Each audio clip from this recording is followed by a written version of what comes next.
Hello, I'm Janine Turner, founder of Constituting America. I and Kathy Gillespie, Constituting America's CEO, welcome you to our 13th annual 90-day study. 90 plus 90 equals 180. History holds the key to the future. We would like to thank Amanda Hughes for orchestrating all of these fabulous studies. This year's study, the 13th annual study, is about first principles of the American founding. Today's essay, The Principles of Educating Based on Ethics, by Chris Burkett. The New England Primer was an educational book, first published in the colonies in the 1690s. For over 100 years, it was used by parents to teach their children to read.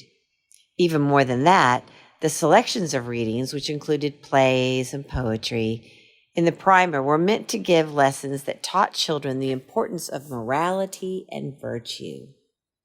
The book was especially popular in New England colonies, where Americans had been enjoying a large degree of political independence from Great Britain and personal freedom in their individual lives. The importance of civic virtue in a republic, as taught by the lessons in the primer, were described by several prominent New Englanders at the time of the American founding.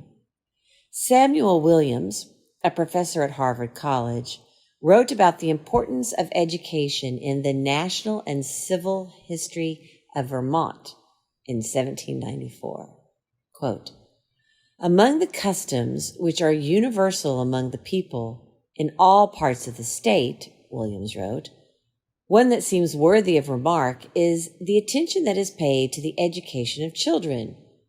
Williams continued, "The aim of the parent is not so much to have his children acquainted with the liberal arts and sciences, but to have them all taught to read with ease and propriety, to write a plain and legible hand, and to have them acquainted with the rules of arithmetic, so far as shall be necessary to carry on any of the most common and necessary occupations of life." End quote. In addition to being useful in their daily lives, this education was also meant to shape them into being good citizens. Quote, "All the children are trained up to this kind of knowledge. They are accustomed from their earliest years to read the Holy Scriptures, the periodical publications, newspapers, and political pamphlets, to form some general acquaintance with the laws of their country, the proceedings of the courts of justice, of the General Assembly of the state, and of the Congress, etc. Such a kind of education is common and universal in every part of the state." End quote. This education produces, quote, "plain, common, good sense," end quote, as well as, quote, "virtue, utility, freedom, and public happiness," end quote, all of which are especially important among citizens in a free society. This view of the purpose of education was also expressed by an anonymous author in a Boston essay entitled "The Worcester Speculator," number 6 in 1787. Quote, "If America would flourish as a republic," he wrote, "she need only attend the education of her youth, learning in the palladium of her rights. As this flourishes, her greatness will increase." The author continued, quote, "In a republican government, learning ought to be universally diffused. Here, every citizen has an equal right of election to the chief offices of state. Everyone, whether in office or not, ought to become acquainted with the principles of civil liberty, the constitution of his country, and the rights of mankind in general. Where learning prevails in a community, liberality of sentiment and zeal for the public good are the grand characteristics of the people." End quote. As proven by the effectiveness of the New England Primer, the Worcester Speculator especially emphasized the usefulness of literature for inculcating virtue and morality in students. Quote, "If we would maintain our dear bought rights inviolate," end quote, he wrote, quote, "Let us diffuse the spirit of literature. Then will self-interest, the governing principle of a savage heart, expand and be transferred into patriotism. Then will each member of the community consider himself as belonging to one common family, whose happiness he will ever be zealous to promote," end quote. Benjamin Rush of Pennsylvania also wrote about the purpose of education in ways very similar to that of New England.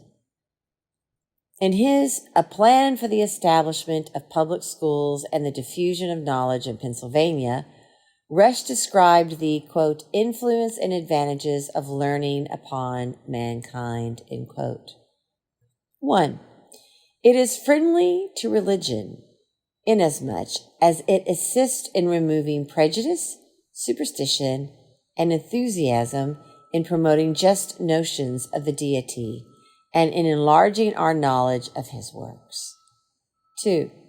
It is favorable to liberty. A free government can only exist in an equal diffusion of literature.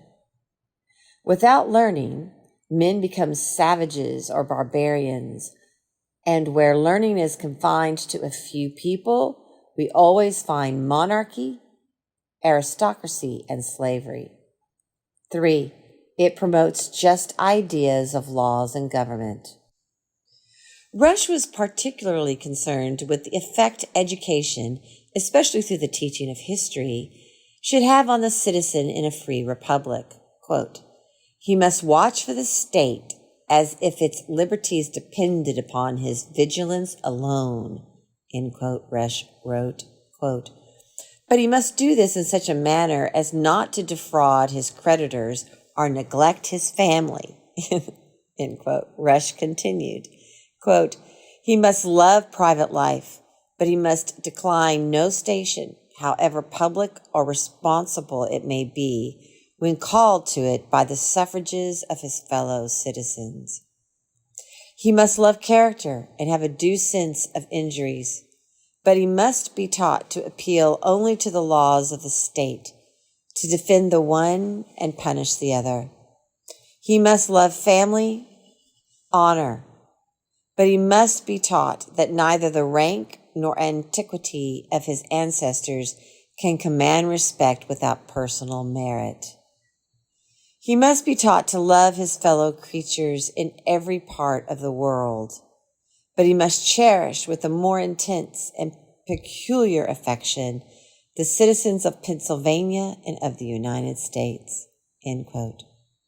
The lessons in morality and civic virtue these authors found most important in a free republic were promoted well by the fundamental education students received through the New England Primer well into the 18th century. Christopher C. Burkett is Associate Professor of History and Political Science and Director of the Ashbrook Scholar Program at Ashland University. I thank you for joining us for our 12th essay. Please join me tomorrow for essay number 13. And meanwhile, promote this fabulous study on all your social media or emails, text, tell your friends and family all about it. And be sure to check out last year's study on American exceptionalism. Has anyone ever asked you why America is exceptional? Did you just say, well, we just are. We have a good heart. Well, if you read last year's study as well, we give you lots of examples, 90 days worth of how America and why America is exceptional, which may come in really handy the next time you have that debate. Have a wonderful day.